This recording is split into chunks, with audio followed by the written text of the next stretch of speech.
Thank you so much. And hello, everybody. So nice to see you all here in Discord land. um, yeah, so my name is Emily.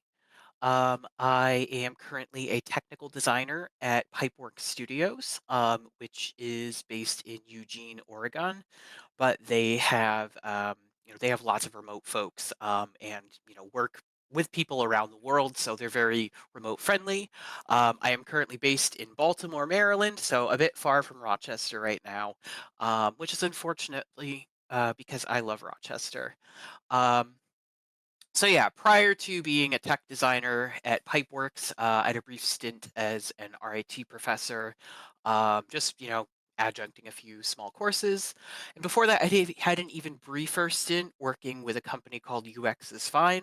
They were great people to work for, but I was a contractor, and the project I was working on ended up getting canceled.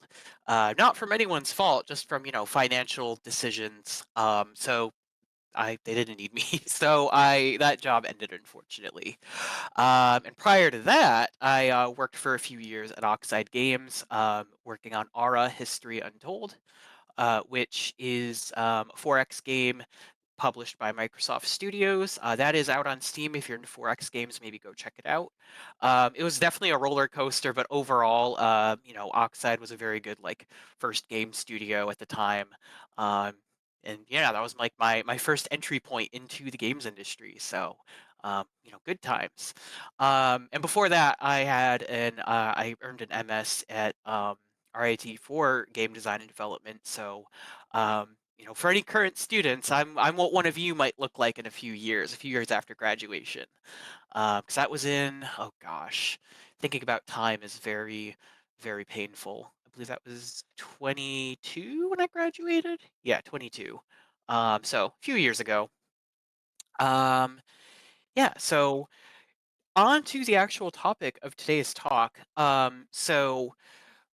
I came up with the do game designers dream of pixelated cheap, just because I really liked this idea of starting from scratch, starting from an idea in your head, because like the intro says, if you're like me, that kind of happens to you all the time.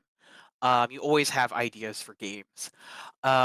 So I want to talk about game design from a very beginner level, but also from like a very low level. Um, a bit from a broad level. I guess it's from all angles, really. Um, but it's a massive field, right? There's many different skills and specific roles within game development or game design specifically.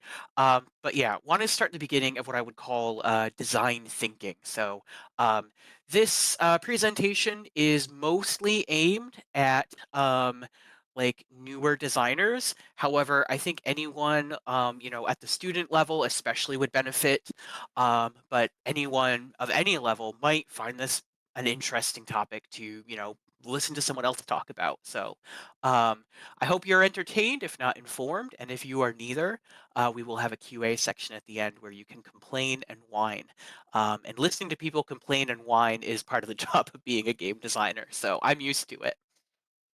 Okay, so we're going to start with a situation that I'm gonna guess many people here have experienced, and you can rate. I guess raise your hand isn't gonna work.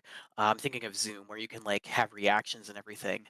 You can type in you can type in the chat. You don't have to, but maybe you relate to this. You have in your mind's eye, in your head, right? You have the game of your dreams. Not only is it something that you've always wanted to make, or it's maybe something that you've always wanted to play, but you look at it and it's just so good. Oh, it works so perfectly, right? You can picture how it's like to play and how it makes you feel when you play it, what the art looks like, what it sounds like, all of it. And if only you had a small loan of $1 million, right, you could make this game a reality and it would be the next big thing. But, the problem is, of course, that what you see in your head doesn't exist, and everything you're imagining, it's, pretty vague, if you try explaining your idea to friends, you'll find pretty rapidly, I experience this too. If I just go ahead, take an idea and start explaining it to someone, it kind of falls apart, right? It's like telling somebody, about the dream you had last night. The more you put it into words and language, the more you realize that nothing makes sense, and there are a lot of major details that are just straight up missing, right? Um, and I've kind of been thinking about the problem a little bit, and I think what we are, what we really imagine is kind of like that sweet fun of games, which is the D in the MDA framework. I don't know, again, I'm not entirely sure who the audience is. I know there's probably some students. I know it's local devs. I know it's a mix. But if you're like a design student, you've probably heard of the MDA. It's just a framework, another one of a bajillion attempts by smart people to define and understand what exactly is a game. I think it's a very useful framework for thinking about games, but not necessarily the only one. But I think what we are imagining is the D in this. So, as a quick summary, in case you haven't heard or if you need a refresher, the MDA framework proposes that games exist in like sort of three layers almost. So the M stands for mechanics, which defines like the literal game, right? The abstract numbers and actions, conditions, states. The A stands for the aesthetics, which is like the graphics, sounds, sensations, the style. And the D stands for dynamics, which can sort of be thought as the experience that happens as the player engages with the game. So there's more to it than that, but the takeaway I think, and what's relevant here, is that there's always this gulf between how a designer sees and manipulates the game and how the player sees the game. But ultimately, the designer is trying to craft that like amorphous space, that player experience. We're trying to make these dynamics, and it's difficult to do that because it's an experience that arises from tangible pieces, but the actual experience is something that we don't have a so much of a direct handle on in our jobs as designers. Um, so that's why I say that we're sort of seeing that experience in our head, but that's not a game, right? Like, we have a vision and it's an idea, and having a vision is incredibly valuable. Um, but what you really need, if you want to get something made, if you want to end up with a tangible product, you really want a design. Um, so, you know, design, just kind of briefly, like, honestly, some of you might be like, "Yeah, I know what a design is," but, like, to this day, I still meet, folks who are not game designers who literally will say things like, "What do game designers even do all day? You guys just sit around, like, not doing anything. Like, we engineers or we artists, like, we're actually doing stuff, and what are you doing?" Right? Not everyone is like that. I just hear this, not at my current studio. Um but so just, my kind of quick viewpoint to kind of give you an idea of where I'm coming from as a designer is that, a game in its purest form, right, is that finite state machine. It's, any of you who are in like freshman year at RIT, you probably are in discrete math. And the reason is because games are mostly just discrete math. Pure, pure challenge, pure competition, rules of setup, rules of entry, rules of completion, um, and of course determining the outcome of the game. But obviously, many games are about something, right? It's not just like we have these abstract systems, these abstract ideas.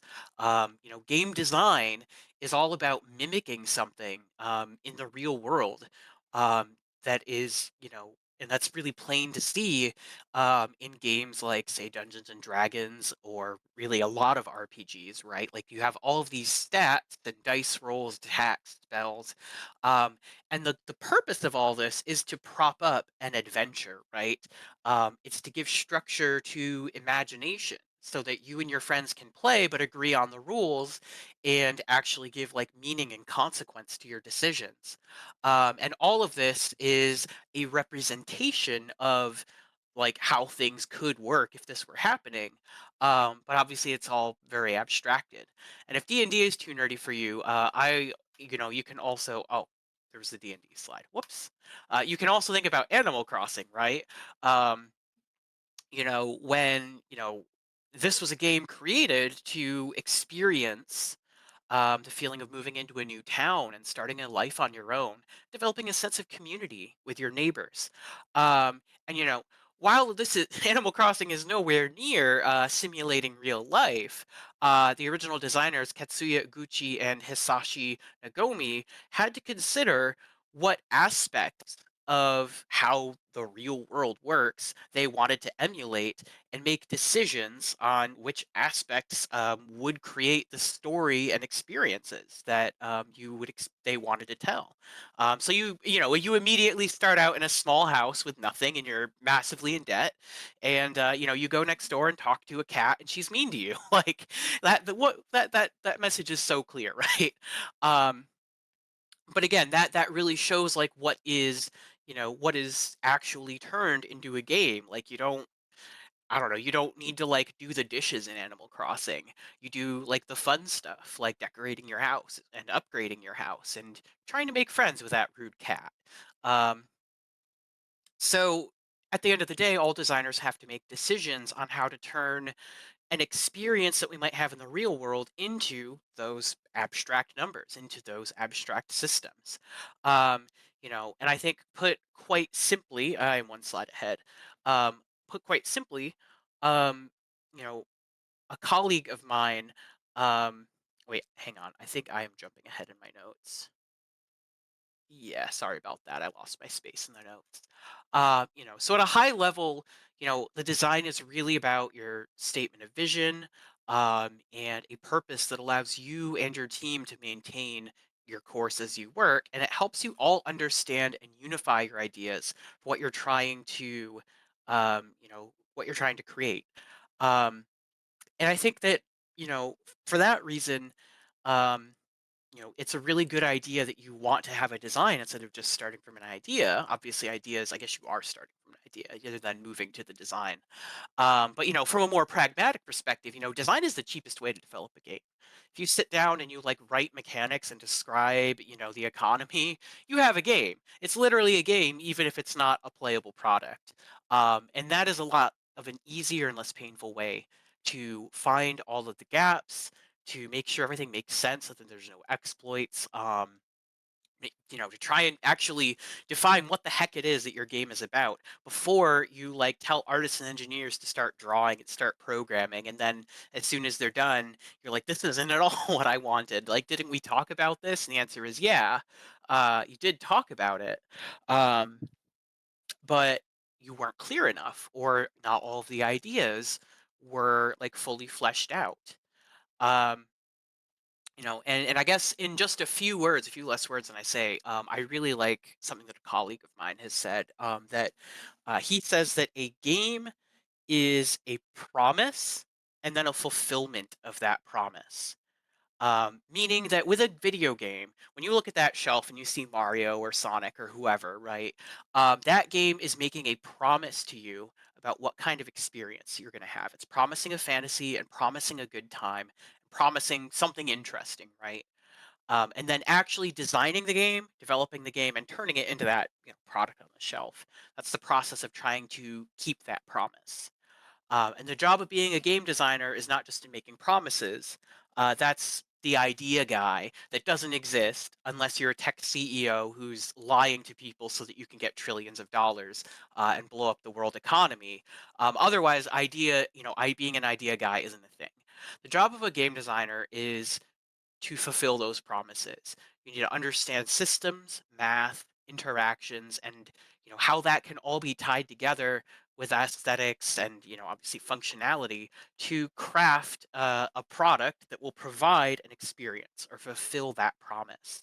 And a game design is your best tool for shepherding all of your teammates, along that same vision, and to guide what it is that you are doing and what the player is going to be doing. So, okay, all that aside, or all that out of the way, I do think that's a pretty good baseline. What we're really here to talk about is sort of what the process is, at least from my perspective. So I'm really looking to share my method, right, for turning ideas into design. Um, and this can sort of work at you know any level. Um, so when you one of the unfun things, some of you in here probably already know, some of you might not. When you're talking game design or game development industry work, 99.99999 repeated percent of the time, you are not creating a game from scratch. You are working on somebody else's game, and or you're working on a sequel to a really cool game that has been made 50 times now, and you're making iteration 51, or you're making a sequel to a game nobody asked for, but the publisher is paying you money to do it, so you're gonna make it, right?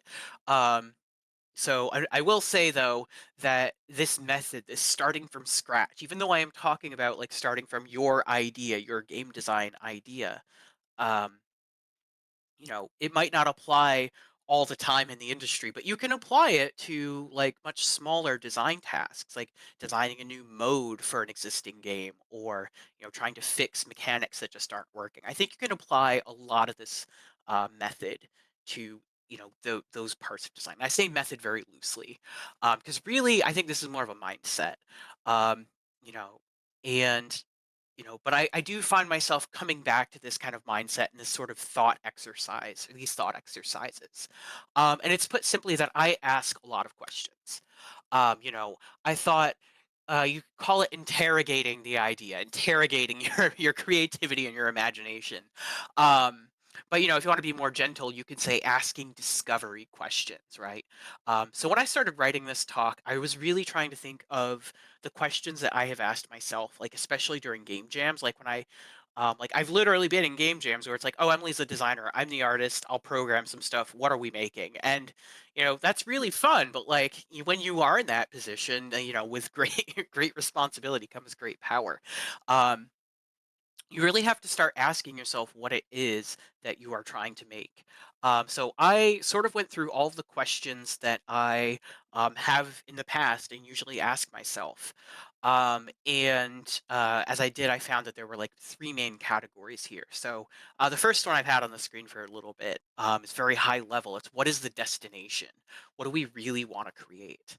The second group is what is the player doing? Or you could say, how does our game work? And finally, this one's most important. Well, no, they're all most important. The last one I would say is the broad question: what happens when the player makes the game or meets the game? And that could also be repackaged as how do we make sure our game is good? So in each section, I'll briefly describe a question and provide an example of like an existing game that I think could illustrate the concept. Um, so there are many more questions that you could be asking, but I've sort of narrowed it down to like kind of the heart of like turning your idea into, this hunk of unrefined idea into like a chiseled design that you can actually share with a team and, turn into a real product. So yeah, what's our destination? That is the first big super question I would ask. And so within that sort of thinking, this is kind of higher level thinking, right?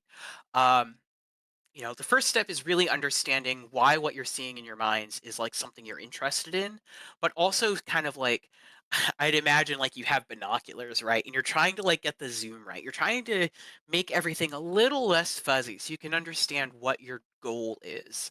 So the first question I ask, or that I would ask, is why is this game worth making? There are millions of ideas out there and only a little bit of time and money to make them. Or if you're not concerned about money, you're you're working or you have one semester to get a game done. Like that's 15 weeks. That's almost no time at all.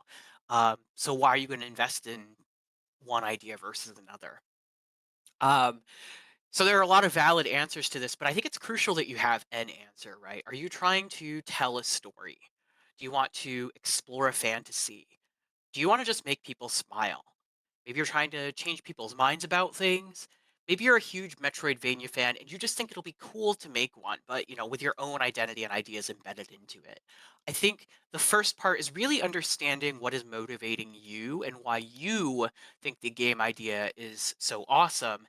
And I think that is necessary to get other people to also think that your idea is awesome. So yeah, I've actually shared. This is the only. I think this is the only one of my own games that I'm sharing here. But when I was in school, I had this idea for a cafe game in which you play as a trans woman, with the challenge being that you have to deal with customers who might be transphobic. So you have this really relatively simple, easy visual novel built in with a like a cafe sim. So like very simple action based, like moving around, serving customers, making drinks. Um, but the reason I want to bring this up is because, I think what really led this project to, to where it went was I had this strong vision and was able to like communicate what it was and why it was important. I was able to assemble a team of other people who liked the vision and shared it and wanted to make this a reality. We were able to create a build and we were able to apply and be accepted into the Magic Maker program. So that all of this like vision, that alone doesn't get you publisher money, so to speak, with, they are a publisher. So I'll call it publisher money. Um, but it is what unifies a team and sharpens your destination so that if you are delivering on a package that a actual product, where you're going, you have a plan that builds confidence, and it shows it gets other people invested into what you are doing, and it gets them to want to bring it to life. Okay. Next high level question is sort of what are the vibes? So aesthetics are a major part of your game's identity. Technically, they have nothing to do with the game, right? With the MDA framework, mechanics, aesthetics, they're on the other end of your game spectrum here. Um, but visual and auditory experiences, if you recall, are also what players experience the easiest, right? Like mechanics are something that a player doesn't really that are largely obfuscated from players, right? Like they don't necessarily know what the rules are for what happens when you swing your sword and hit an enemy. Um, they don't need to know that. They can see it and hear it, and that is the layer that they are thinking and seeing on before they even play it. Sometimes, right? See it in a trailer and decide, do I like what I'm seeing? Do I like what I'm hearing? Um, and you don't need a final answer now, but I really think that even at the beginning, and even if you are purely a designer, understanding the vibes is very important. Take some time to write down other games that you think are inspiration, or maybe make a mood board, get some colors out there. Figure out what does this game actually look like, so you can show somebody later. Yeah, it's kind of going to look like this because of these reasons, and people can look and they get it, right?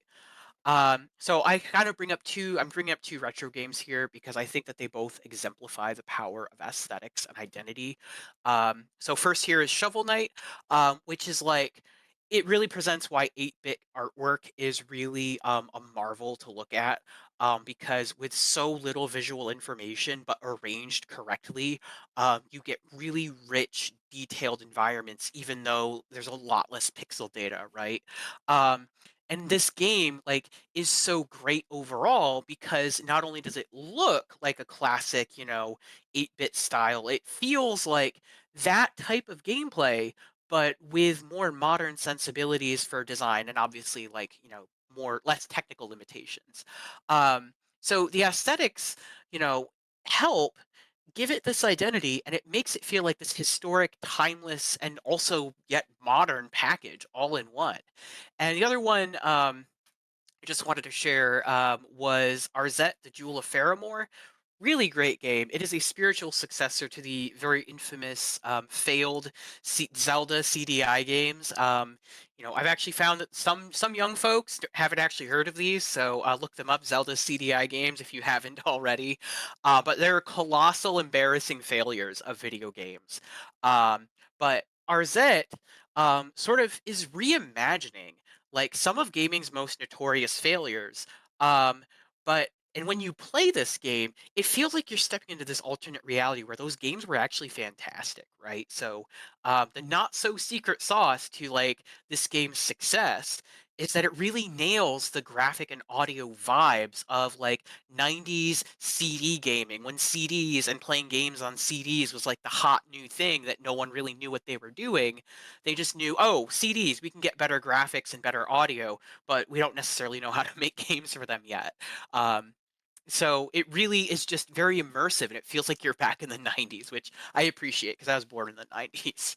But it's a really fun game regardless. I recommend you check it out. It's very good. So finally, this is a tough question, but it's all I'm gonna repeat myself and say that it's important. What makes this game compelling? So I'm sure that your game is special and cool and unique, and it is just like every other game because every other game is special, cool, and unique, right? Um, if the first question that I had you consider was, why do I want to work on, or why do you want to work on this game? Then this third and final high level question is, why should I or somebody else? Perspective is weird. Why should somebody else want to play this game why, instead of another game? And by far, this is like the hardest question to try answering, because in the game, you've definitely heard this axiom: find the fun, right? So much of game development is finding the fun, right? Experimenting and taking like a base idea and playing around with it, iterating on it, and now it's fun, right? Obviously, there's a lot of risk in that, right? So I really like to think of this going back to, I like to think of this as that promise, right? What am I going to promise about this game? Am I going to promise that this is like the next coolest Metroidvania? Like it's not a new concept, it's just done really well or with a new art style. Or maybe I'm saying I have some cool ideas that are going to turn this genre on its head and blow your minds, right? Or maybe you're just saying, you know what, this is just a silly tone and you've never seen a game like this with a tone like this, and it's a novel experience. Whatever that promise is, you are really trying to figure out why do people care to play the game. Um, so I have here a very obscure indie game called Uranus, and I really cherish it, but I haven't played it in years, and I will probably never play it again, even though I used to speedrun it. And this game has a lot of flaws, a lot of very critical design flaws, a lot of issues, um, and yet I would say that of all of the tangible things that you get as a player, underneath all of that, there's the invisible issue of the game doesn't know what it wants to be. It is a stealth action shooter, which sounds cool at first, but the more you play it, the more you realize that there's not a single unified direction or unified understanding of what makes this game. And it sucks too, because when you play this game, there's incredible atmosphere. Personally, I love the style, the colors, the music, and there are like hints of like really good gameplay. But I don't think that the developer really understood or really had an end goal in mind. So it just does not come together, or rather, it comes together in a feeling of disharmony that honestly just leaves you disappointed because you can see there was a good game in here, but it's not here. And design is crucial because it guides you and helps you turn a lot of great effort into a game people are going to remember instead of a game that people are going to sadly never play again. Okay, so on that delightful note, gonna move down from this high level to the very low level, and start asking questions that are going to like really guide in figuring out what the game is. So I call the big super header here. What is the player doing? It's a game, so the player is doing something, and if you don't plan on having the player do anything, you need to switch over to like digital cinema or something. So this is the meat and the game part of the game. You have a vision and maybe a promise, but what is the game? I don't know if any of you know Weeze, but she would like say that like exasperatedly to some people, and they said, "Oh, I have these ideas," and she's like, "Okay, but what's the idea or what's the game?" So I kind of got that from her, I guess. Um, so my first sub question here, literally, what are the actions? And this is as small and granular as it gets. Get specific, okay? What can the player do to affect the game state? Get specific. I don't want to hear, oh, it's a platformer or oh, it's a racer. No, bad. I'd slap you if I could. You know, whether or not you're talking about it's a game with a character that you move around, or it's more esoteric pieces like cards or pawns, or even if it's just literally menus and buttons to click, right? Start defining the actions that the player takes. Do they click the cookie to get cookies, and do they click the menu over here to buy things with their cookies? Cool. Those are your actions. You defined it. Um, you know, you don't necessarily need the actions themselves to be something novel or grandiose, but you need them to be well defined and they need to be well executed. Um, game experiences are usually defined by their core actions. Before Mario was Mario, he was Jumpman, because in Donkey Kong he jumped, and that was it. They called him Jumpman, right? But he also walked around and grabbed hammers. But that's not really the core defining action. It's worth, like, if you're writing down, you're like, okay, what can my Mario clone do? You do want to list those actions, right? And by the way, I'm sorry, I didn't emphasize this before, but you should be writing all this stuff down as get a document, start writing it down. It doesn't have to be perfect, just so that when you read it a week later, you'll understand what you were saying. Um, if you don't like writing, you probably shouldn't be a game designer. I'm sorry. That's beside the point. Um, we don't call him hammer grabbing man or walking back and forth man. We call him jump man. Jumping was the cool, satisfying thing you did at the time. It was a fairly complex problem at that time. And it was so satisfying that it defined Nintendo's first real, like, mega video game hit. And now we have a 40-year franchise based on a guy jumping around. The artist formerly known as Jumpman. Next question. This is also very specific, and I love it. This is where design nerds shine. What are the resources? So resource, very abstract concept, just meaning something you can possess and spend, and it's in finite quantities. Determining what resources are in the game is critical to driving the action and challenges because they offer your player power, but it's in limited capacity. And that means that they have to start making decisions and learning how the game works, because they have no choice. Otherwise, they run out of the resource. Resources will also then serve as the basis of your design, from which you can design more actions, more systems, and more content from. I have shown here Bloons Tower Defense. It has two primary resources. In fact, I think they're basically the only resources. Um, well, we'll get to that. Lives and money. So in Bloons Tower Defense, if you don't know, you have to defend against balloons. You have to get through 40, 50, doesn't matter, some number of rounds that get progressively harder, and you earn money by popping balloons, and you lose lives by balloons leaking. So, you could spend your money however you want, like spam towers, right? But you are limited by how much money you have, and you have this pressure to use your money wisely.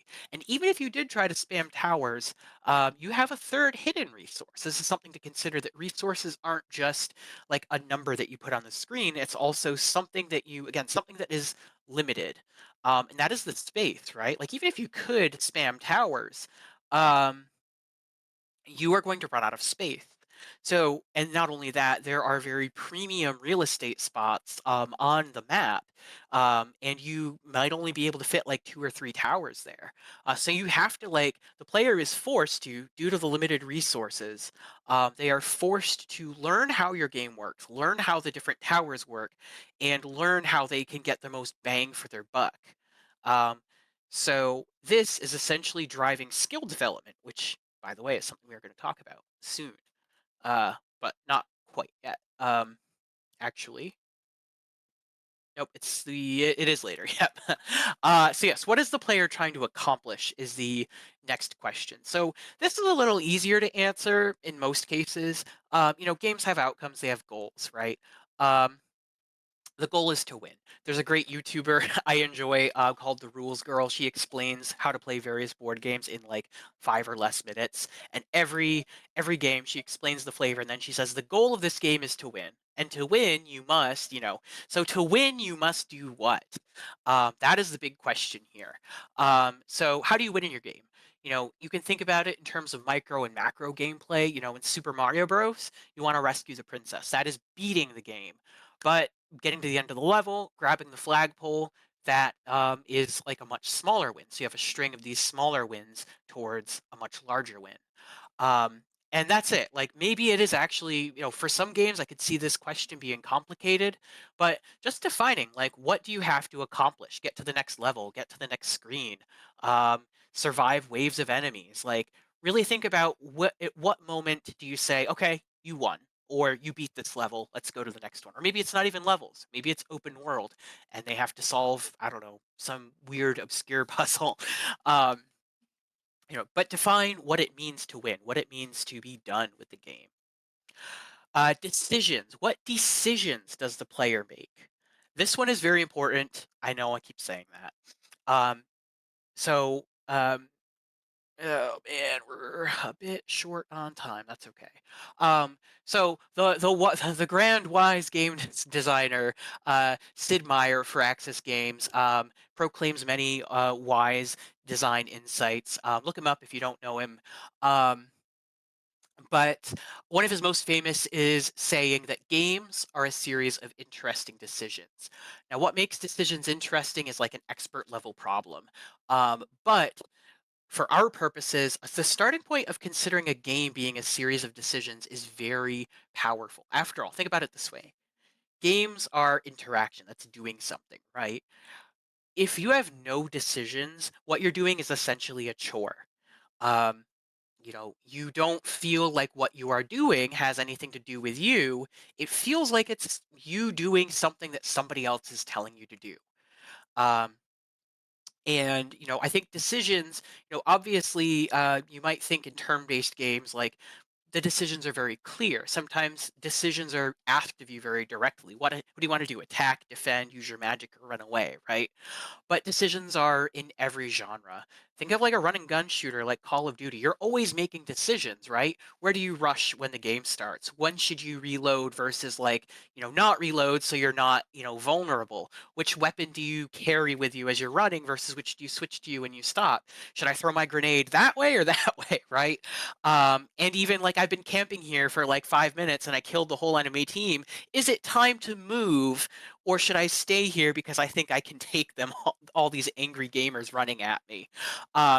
So there's an immense amount of decisions in every game you make. Some of them you ponder. Other decisions are more about, um, that action and that feeling. But this is a very helpful lens for defining what your game is. What is the player deciding as they play? What are their options? What can they do? I mean, it kind of all loops back to what can they do, right? But what are their options? Which skills are being tested?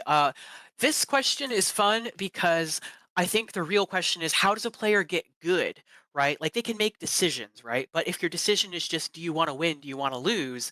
Well, that's not very fun. But back with Bloons Tower Defense, which towers do you want to put down? That's a skill of assessing value. I show Magic the Gathering here because there's a lot of skills to succeed. Even though there's a lot of RNG in this game, there are many card games out there. Magic is very highly skilled because there's an immense amount of like bluffing about what your next play is to your opponent, determining, if it's worth it to attack with certain creatures or leave them as blockers, or even if you are being attacked, is it worth it to just take damage and get yourself closer to death? Or is it more worth it to, keep your creatures around even though you're going to take damage, right? Or is it worth trading your creature for their creature? Really, when you get down to it, Magic is like a very intense game of poker, which is really strange to say, but it's all about values and like it's all this obfuscated value that it comes in the form of making these decisions with these silly little cards. Um, but you are testing all of these different skills. Who is better at sequencing their plays? Who is better at like bluffing the opponent and making them think that you have like a counter spell in hand, so you affect their strategy. Um, Thinking about, I would also, if you are, thinking, okay, but what are the skills out there? I would go to boardgamegeek.com if you've never been there. Um, they have like a big list of like mechanics in games, and I think that's a great place to start thinking about what can you get good at, right? Um, with and while board games are board games, video games are video games, I think it's a great place to start and really start thinking about skills. Game structure. This is a little self-explanatory, but like literally, what is the shape of the game, right? What do you do? In Mario 3, that was the first Mario game to introduce a world, so you're not just doing level to level to level.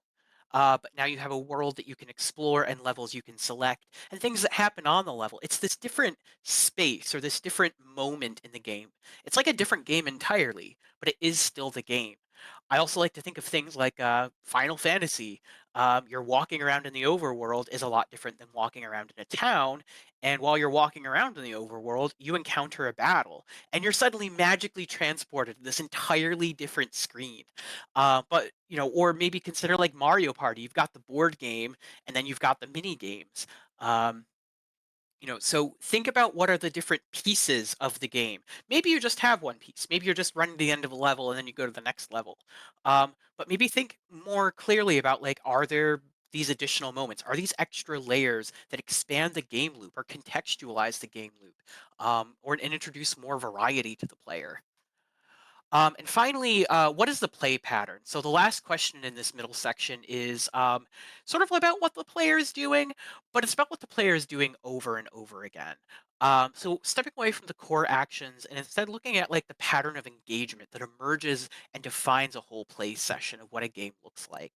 Um, what's his name? Jamie Griesemer, I think that's his name. I probably butchered the last name. My bad. So he's a well-known designer from the original Halo, and he described the game's core as having 30 seconds of fun that happens over and over again. And what he's describing is a play pattern. It's a series of actions, a series of things that you do that you repeat, but the key is that there is variation into this pattern.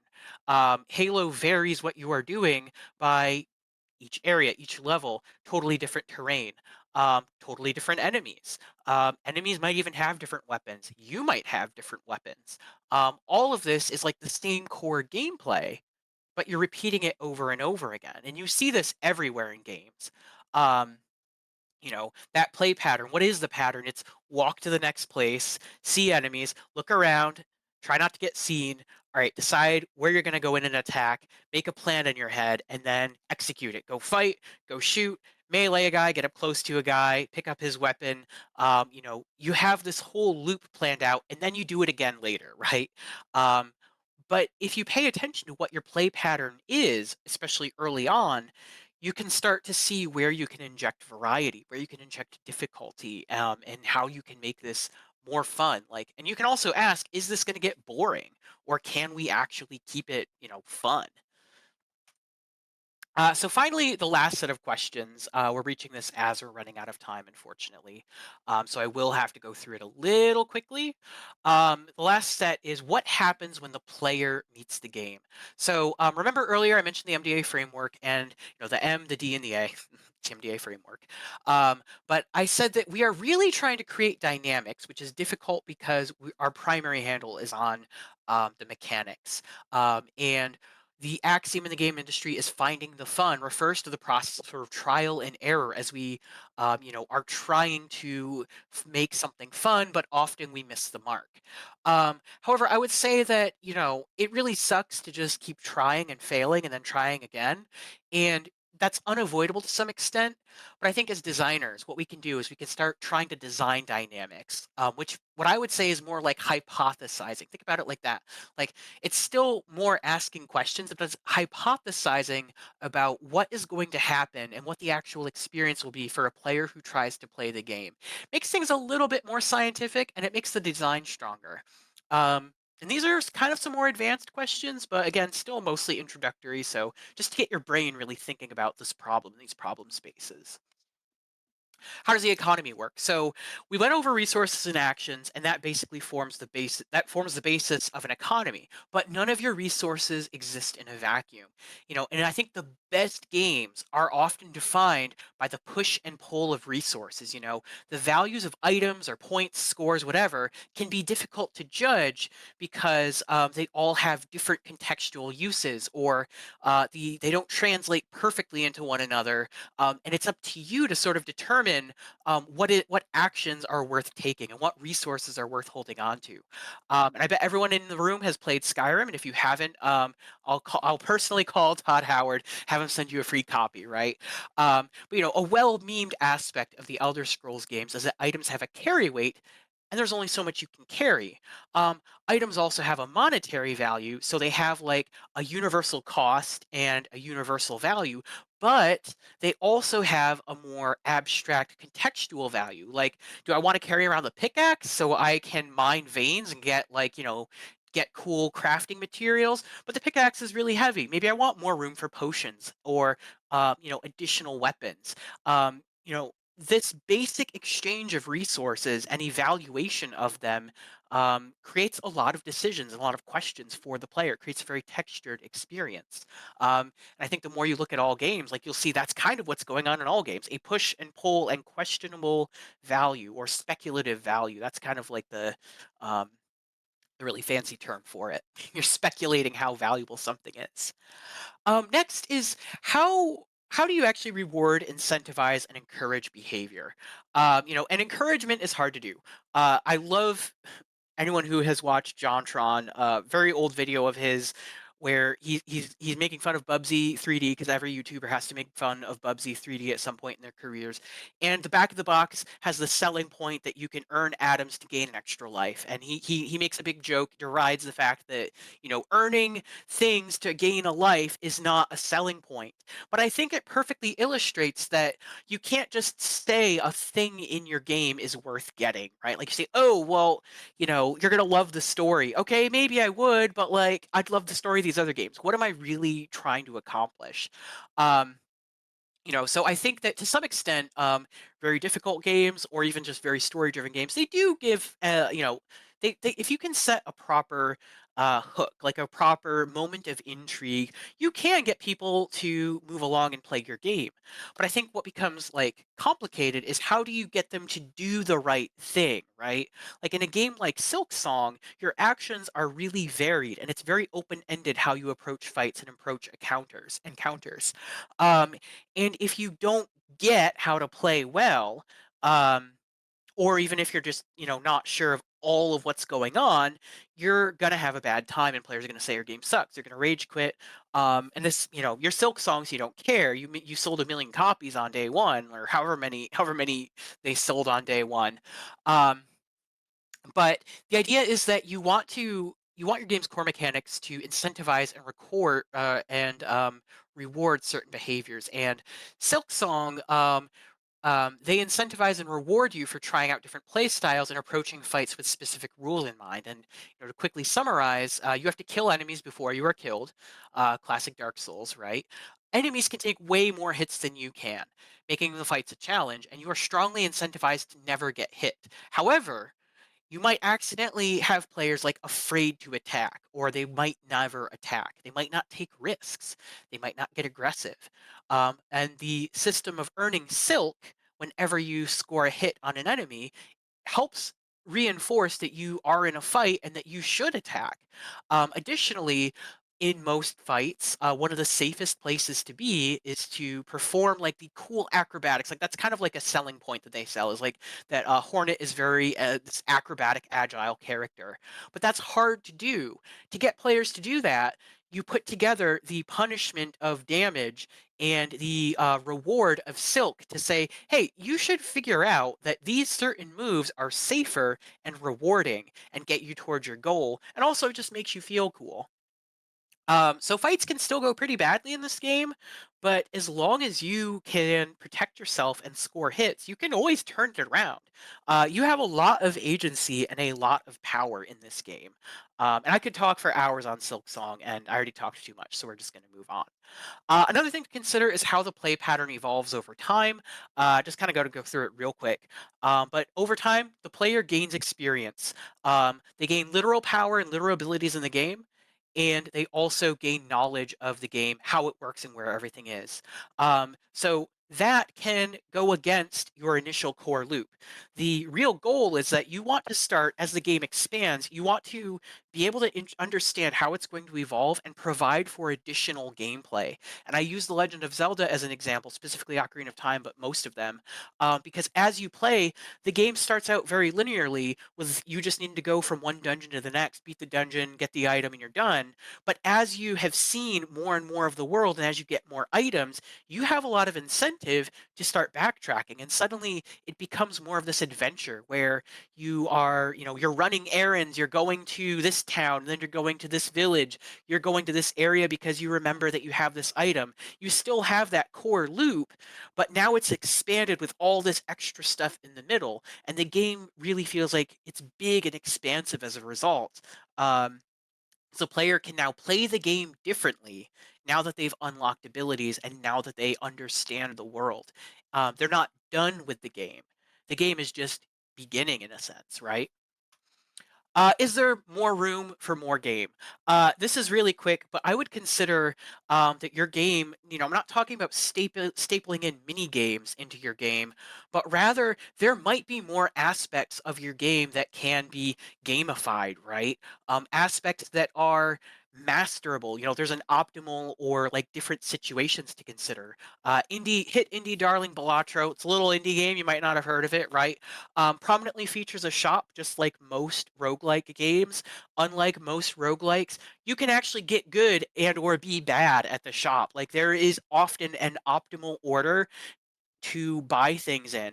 And sometimes if you have specific vouchers that spawn specific things more often, it becomes a mini game of trying to stack, your purchases, re-rolling, buying new things that give you money and re-rolling. And it's this whole game within a shop.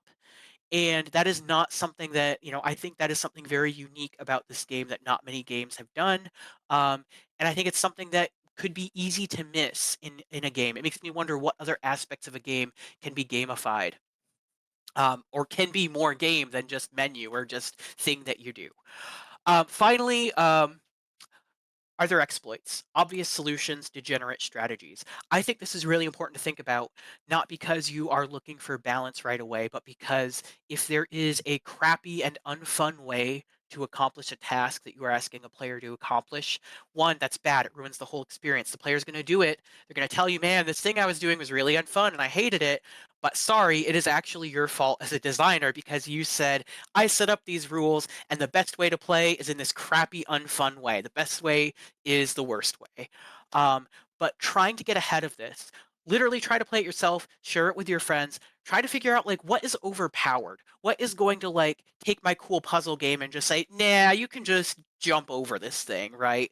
And the reason why this is so important is not just because you're avoiding ruining the experience, but because you can introduce brand new mechanics to cover up these holes, saying, oh, here's a fundamental problem, well, here's a solution. Here's a way to counteract that. And this counteraction isn't just me stapling a rule on here that says, don't do this or you can't do this, but rather introduce a new resource, introduce a new mechanic. In Civ, that's happiness. If you spam a whole bunch of cities or have too many people, both of which are very powerful, you start to gain a lot of unhappiness, which thoroughly hurts your game. If you spread out, have too many cities, you can't earn great people as often. And great people are, well, they're great because they offer you major cash or other resource injections or special abilities that you can't access any other way. If you spam out cities, sure, cool, that's powerful. But now you're giving something up. Suddenly, what would be a degenerative, always do this strategy is now something that it depends, right? It depends on what your play style is, and thus you get into that interesting decision space, and not by ham fisting some "don't do this" strategy, but by really thinking, I noticed this is a problem. I noticed that this is an exploit. How can we address this? Um, and you come up with something new and exciting, and it's great. And suddenly your game feels really good to play because you fixed a problem, and that's what design's all about, right? My final thoughts on being a good designer is to be a good human. My cardinal rules: one, Never use game design or design principles to limit or control other people or control creativity. It may sound silly, but nerds who are very smart can sometimes go mad with power. You've probably seen this, and if not, you will see it someday. They use rules and best practices and other axioms to shut down ideas. Don't do this. And I would say that nothing in games has to be a certain way. You can, oh, this is a creative medium. This is sky's the limit. If you can dream it, you can work at it, you can find a solution to make something work. Um, Avoid adhering to have to be, supposed to be's, must be's, and instead develop the mindset that you can find a solution if you work hard enough and collaborate. Two, don't fall into the trap of thinking the games are purely numbers and spreadsheets. Yes, quite literally, as I stated, a game is numbers, actions, states, all that boring stuff you would see in a spreadsheet. Um, but that is not a video game. A video game, a board game, even a sports game, it is a package of experiences that interplays. That experience is based off of a game, and the game is very important. Game design is critical, but it is not the only component. I make the comparison. You could eat vitamins all day and say, "Huh, that's all my body needs." Sure, but we're going to be over here enjoying like a five-star meal or dessert. So cool. Don't be that guy who says all you need are vitamin pills, because you'd be kind of a jerk and probably sad. And finally, the opposite of what I just said. A game needs a game.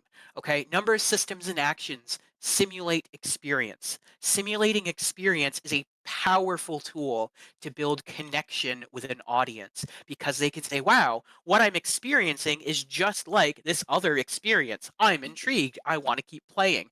I feel invested. Even if you are just an artsy fartsy storyteller and you care nothing about art and story, your game needs to have a game to prop up that experience. Otherwise, I'm sorry, you're in the wrong field. Go make movies, go write a book. I love books, I love movies. No shade, go do that instead. You'll be happier there.